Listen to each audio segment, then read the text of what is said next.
Kapidongski TV. Grabe, 18th birthday nilang Rachel, parang ikakasal ang bongga ng reception. Mapagpalang araw po mga idol, please like this video at paunawa tapusin muna ang buong video na ito at unawain ang nilalaman ng video at bago magkomento. Ito na ang pinakahihintay ng mga Rosehel fans, ang inaabangan ng maraming supporters ang 18th birthday nilang Rachel. Ayon nga sa kanyang mga supporters sa picture na pinost ni Dodong Ruel sa kanyang FB page, parang ikakasal na raw si Dodong Ruel at lang Rachel. Ito may ilang komento ang mga fans ng Rosehel. Happy birthday ganda, dong pormahang ikakasal na I love you both. Ganda, gustong gusto pa kitang makita kanina bago kami umuwi pero alam ko sobrang busy ka na, enjoy your day. God bless you more. Love you both. Wafu Dodong, parang ikakasal, happiest birthday nak. Rachel, mahal na mahal namin kayo.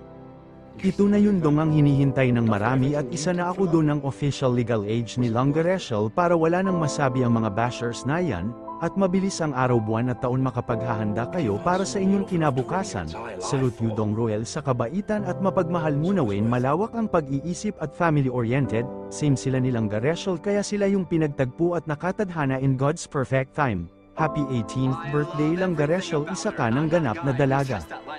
Happiest birthday Rachel Days Arriba Morales, wishing you more blessings and good health, always enjoy your special day. Congratulations Rosehel, happy 18th birthday lang Rachel, may you embrace the possibilities that lie ahead and let the world witness your brilliance with Dong Ruel. Love you both. Even painful at times. But I could not stop loving her any more than I could stop breathing. I am hopelessly, irretrievably in love with her. The carefree feelings in the mud. I would never let anybody or anything hurt you. I love you. I've never felt that way about anyone.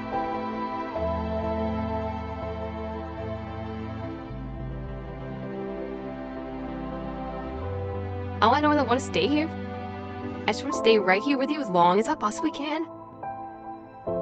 You're just all that matters. Okay, you're all that matters to me.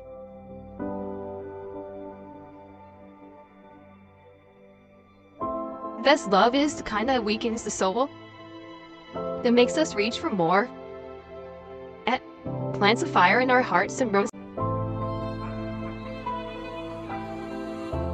I love you. So pick me. Choose me. Love me.